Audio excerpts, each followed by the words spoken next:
White letters on black screen. Cape Lookout National Seashore presents. A faraway aerial view of the coastline, sandy ground, white waves, and blue water. East and ahead of the coast of North America, distant from the inner shores of North Carolina, there stands in the open Atlantic a slim and moving line of sand. We fly just above a thin strip of sand surrounded by blue-green water. Visited and possessed by the outer sea, these sands might be the end or the beginning of a world. On wet sand, dozens of seagulls, 5 fishermen. A pelican lands. In the distance, a commercial fishing boat. A slender stretch of sand dunes, sea oats, and salt marsh. These are the Outer Banks. Graveyard of the Atlantic. Land of lighthouses, wild horses, and legendary storms. Silvery sunlight glints on rippling water. Many Outer Banks place names are world-renowned. Kitty Hawk, Kill Devil Hill, Cape Hatteras.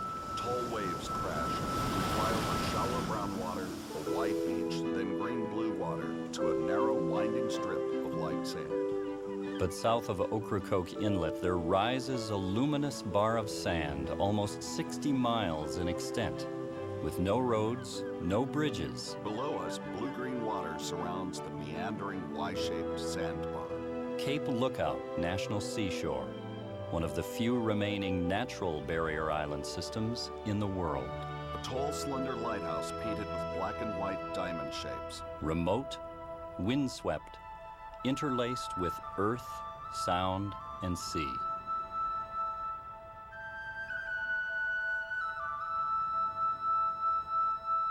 The picture fades to black and returns with orange sunlight shining on rippling water, surrounded by silhouetted tall grasses. Inside the sheltering arms of the barrier islands lies an inland sea. Huge, shallow estuaries called sounds, where fresh water blends with saline, creating a prolific nursery for ocean-going creatures. Underwater, a round, flat, silvery fish with large eyes. An almost translucent shrimp. On the surface, a brown and white loon dives under, head first. A swimming school of medium-sized white fish, mouths gulping. A slender snake-like fish coiled around underwater reeds.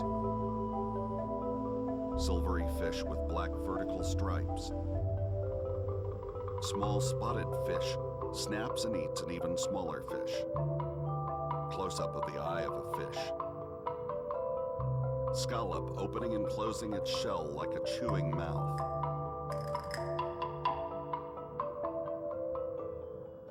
A school of round, flat, silvery fish.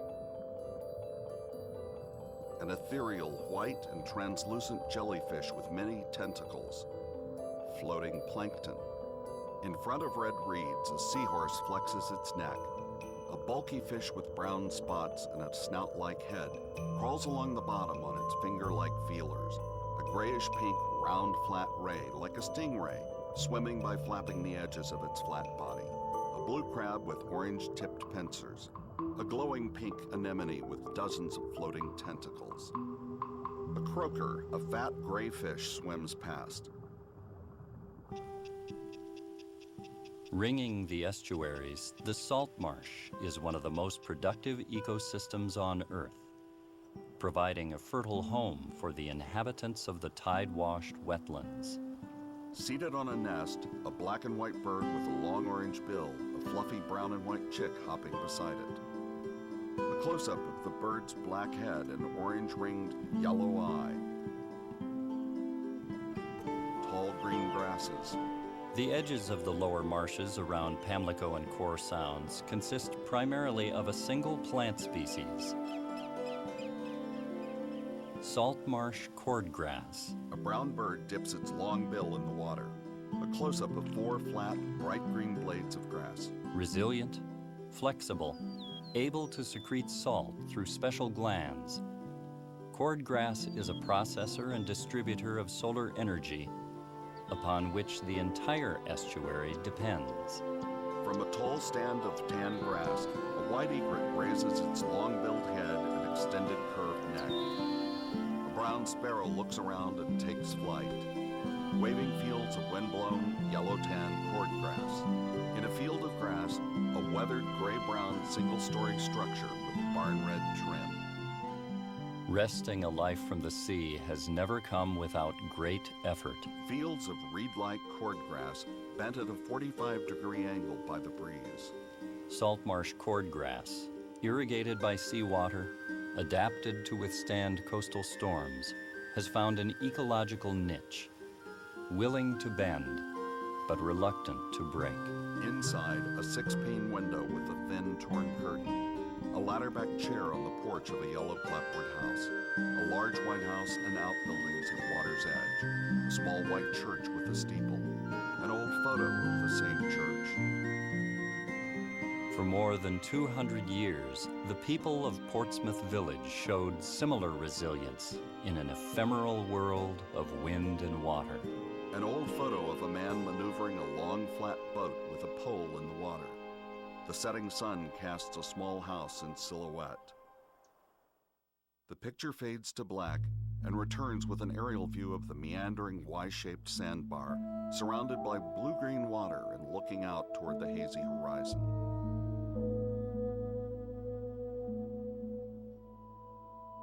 Beyond the estuary lies a slip of moving earth between sound and sea, where the horizons are remote and distant rims on the edge of space. Close over the water and its white caps, we move rapidly toward the sandy shore. Cape Lookout appears on early maps of the continent as Promontorium Tremendum, the horrible headland. Flying overhead, waves breaking on the sandy shore. From the Cape, a massive bar of sand extends into the ocean more than 15 miles above and below water. Facing the silvery water's surface, a silhouetted fisherman in hip waders casts his line. In the days of sail, ships would travel the eastern seaboard by coasting, sailing south on the cold Labrador Current, hugging close to the land to avoid the north-flowing Gulf Stream. Standing in the surf, in the distance, commercial fishing boats, row after row of dark high waves surge toward us. This area has the highest wave energy along the entire east coast, and sudden storm waves could ground ships on the shoals, or even pitch them completely ashore. On the beach, the rotted remains of a ship lying on its side. A photo of a ship's skeletal remnants, another of a 3-masted schooner beached in the sand. No matter how storm-tossed the sea, to rescue people on ships in distress, the surfmen of the life-saving stations were duty-bound to go out, though not all would come back. Vintage photo, 7 uniformed men. Now waves roll toward us. And then an aerial view of the inlet between extended fingers of the sandbar, partly above and partly below the blue-green water. Geologists speak of these islands as if they were living beings, of breathing inlets, of sand as sustenance, of nomadic islands constantly on the move in response to wind and wave, rolling and migrating toward the edge of the continent, the most dynamic geology on Earth. Our aerial view of the sandbar stretching to the horizon in the bright blue water lingers. Then, gray-brown sand shifting like gentle ripples on water blown by the wind. Elevation changes are measured in inches. A sparse clump of cordgrass waving in a gust of wind. A stand of beach grass will trap sand and, over time, enable the area to grow into a dune. A sculpted mound of sand dotted with tall cordgrass, the surf in the background. Very close up, glowing grains of sand skitter across the beach. From overhead, sand blown into irregular vertical streaks. Sand terraced into roughly formed steps. Diagonal lines of sand broken by shells into cascading swags. An oyster shell sitting atop a small pillar of sand. A golden shell on another pillar. The streaks, grassy sand dunes, scattered shells. The picture fades to black and returns with an aerial view of the residential streets of a community on the sandbar. Houses are built quite close to the water. Scientists refer to those parts of the Earth where humankind has changed the natural world as the anthroposphere. In the brown water of an inlet, the crane-like arm of a long orange dredge boat stretches out to the side and sprays a heavy stream of water. Now, an aerial view of the ocean stretching to the horizon. The great polar ice sheets are melting. The vast oceans are trending acidic.